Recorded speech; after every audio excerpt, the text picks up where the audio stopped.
Got my people left. Oh, you guys directed this time. I like it. I'm blessed. How do you think you've changed, or have you changed since 6 years ago when you were pretty much introduced to the world after that NFC Championship game? I don't know. I'm a father now. I guess that's your biggest change, and that changes you in a lot of things fundamentally. And it gives you more patience, more understanding, changes your perspective a bit. Got married, and just kind of stayed the course. Went through the Achilles surgery, went through getting cut. So I guess experiences have changed me and moved the needle a little bit for me. A lot of your teammates have credited you for bringing a physical mentality to the secondary. What does increased physicality do for a defense when corners and safeties are able to support in the run game? Well, it's just part of playing great defense. It's part of playing fast defense. I think in the NFL there's a certain reputation for corners and that you're not supposed to be physical. You don't have to tackle hard. You just kind of get in the way or you fall at a guy, and that's not how I think it should go, and that's not how good defense goes. The corners come up, they play physical, the safeties play physical, they play the run game, linebackers play the run in the pass, the safeties play both, and so everybody's involved in setting the tone. And so as a corner, you see somebody catch the ball in the flat, or you see a running back coming up, you lay everything you got into him. Richard on the left. All right. Richard, there was a new secondary coach that joined the team this year, Joe Woods. What impact has he had on the group and you in particular? And if he moves along to a bigger job ahead, how great a loss would that be to the team? Well, he's been outstanding. He's just been very, very focused on technique. That's the thing that Joe focuses on every single day. It's not really the schematic stuff because we're playing the scheme. Guys understand the scheme, but it's the technique, it's the footwork, it's the hand placement, it's the body position, it's the how we're playing stacks, how we're playing bunches. And I'd be happy for him if he got another chance to coordinate a defense. He deserves it, obviously. It'd be a loss, but I'm sure this scheme and this system has a lot of great coaches that have coached it, and he deserves that.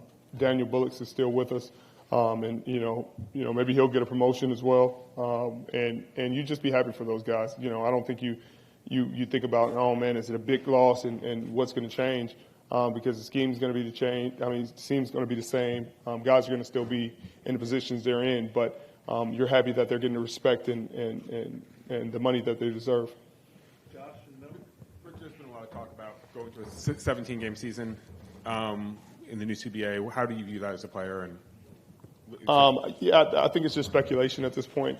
I think it's the owners using the media and the way owners use the media to try to control the rhetoric. And I don't think it's something that players are interested in, honestly. And if that's the point they're negotiating on, I think these negotiations are going to go a lot longer than anticipated, because it's odd to me, and it's always odd when you hear player safety is their biggest concern, and they're really standing up for player safety, but it seems like player safety has a price tag. Player safety up to the point of, hey, 17 games makes us this much money, so we really don't care how safe they are if you're going to pay us this much money to play another game. And so that's the part that's really concerning for us as a union and us as players, because they think that players have a price tag on their health, and I don't think we're in the same ballpark in that regard.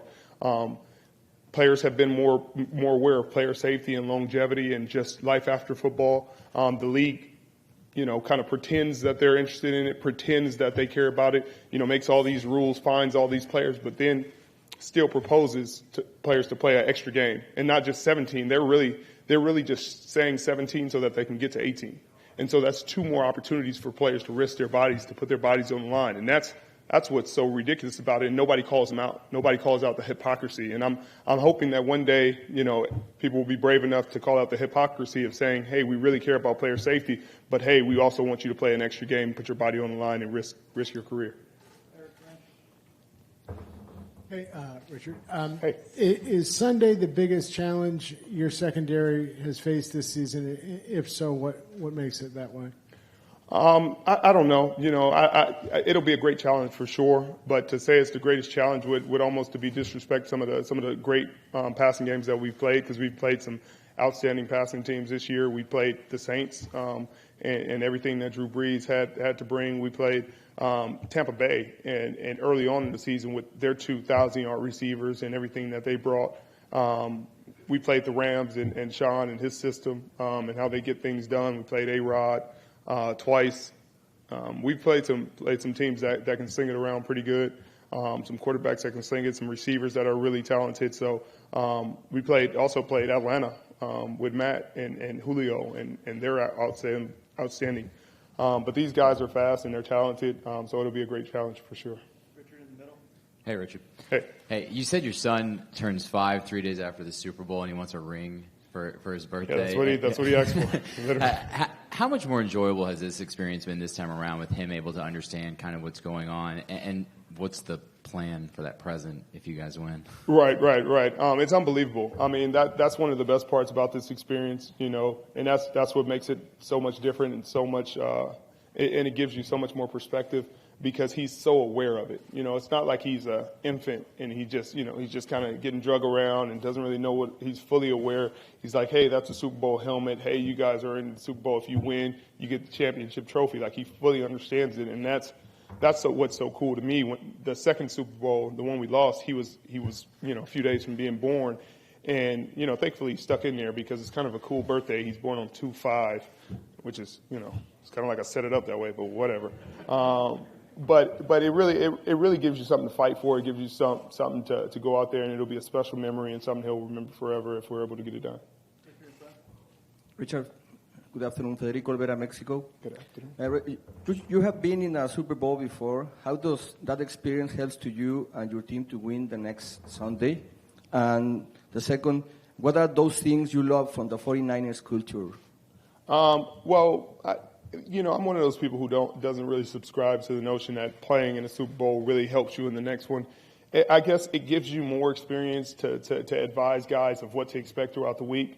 But once you kick off and all the cameras flash one time, it ends up just being football.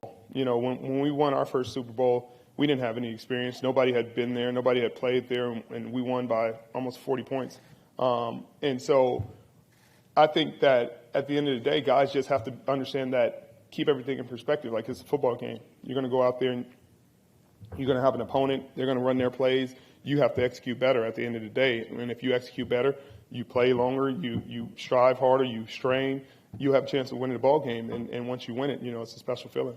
In the middle, Richard? Yeah. Hey, Richard, how you doing? Congratulations. Good on yourself. Thank you. Just curious, take you back to the union again, union and owners. Do you think that players, particularly black players, should have more of a voice or raise their voices more when these coaching cycles come around? I don't know how much they pay attention to it, but do you think that they should add their voices to whether it's discontent or, I'd say I'm a black player, and I say I've raised my voice about as loud as I can, and say it as much as I can. I spoke about it at Media Day, which is one of the biggest days you can say it. But I put more of the responsibility on you, on the media, because you're asking people who have no say in it. You're asking players, you know what I mean? We literally have no say in who gets hired, who gets fired. We have no say in whether we get hired or fired.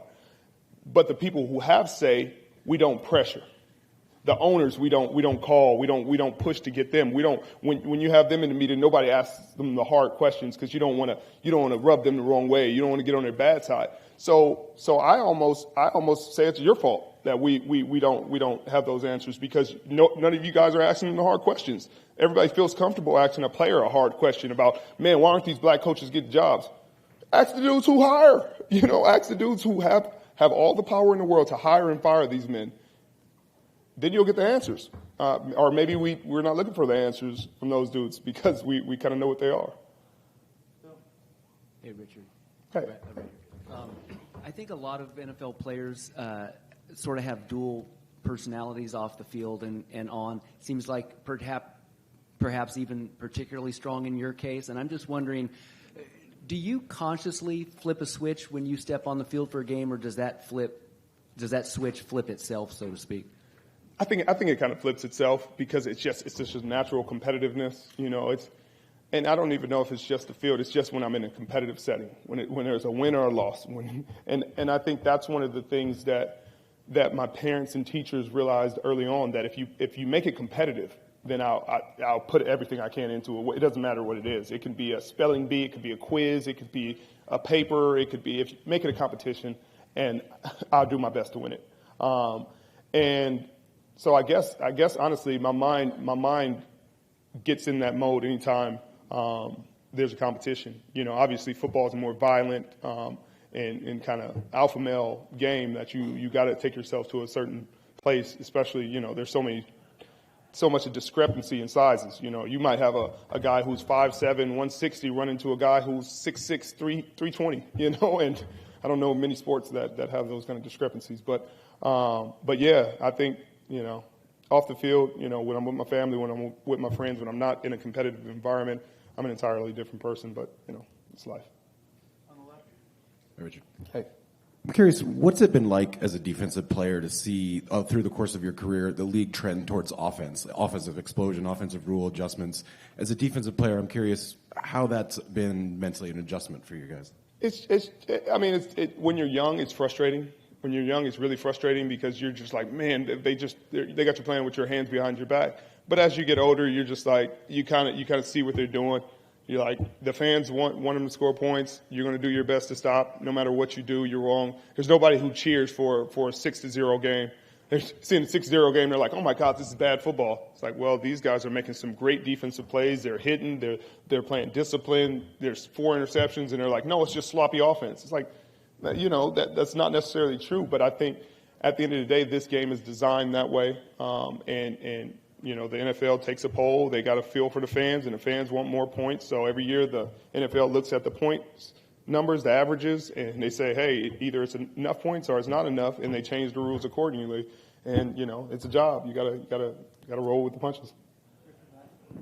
You mentioned how are you?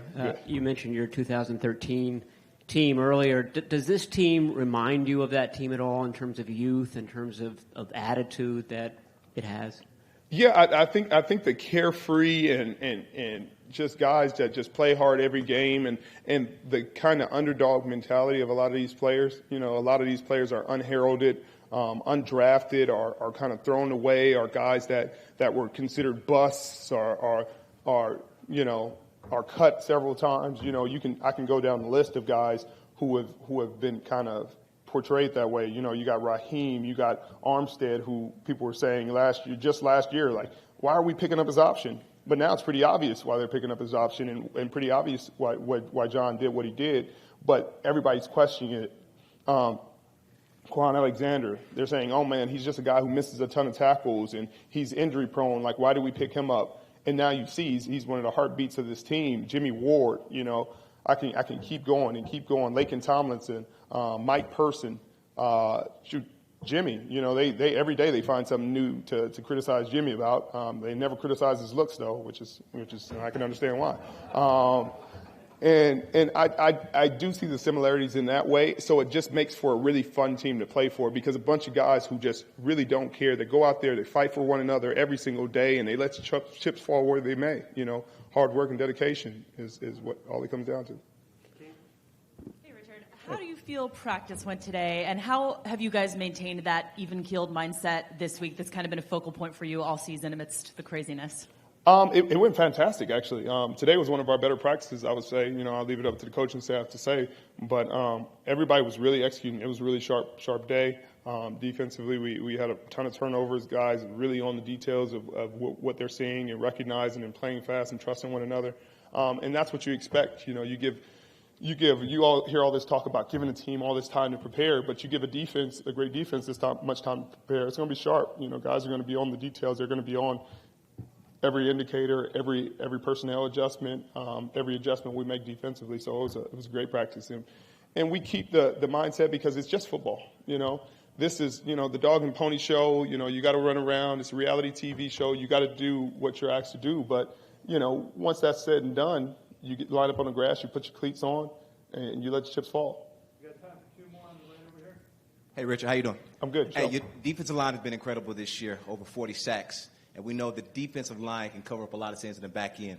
Can you take us through a play specifically this year where you came back when you came back to the huddle and said, "Ooh, thanks, guys, appreciate that"? Oh, shoot! In the Minnesota game, I forget what part of the game it was on, but it was Eric's sack. Eric only had one sack in the game, but it was a max protect look, and for some reason they thought they could block Eric one-on-one.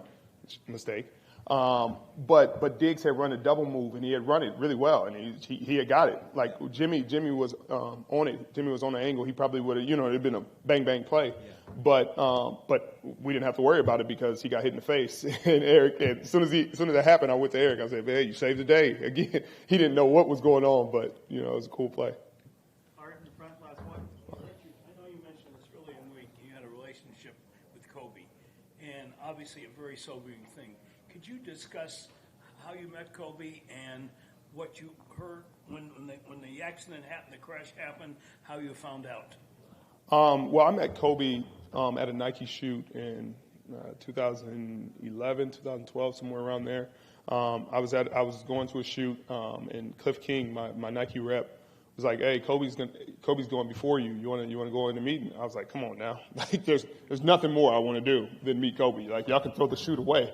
I just want to meet Kobe." And when I met him, they always say the saying is like, don't meet your heroes because, they'll disappoint you. They'll, do something to not live up to your expectations. And Kobe more than exceeded my expectations. One of the most genuine guys. He knew of me.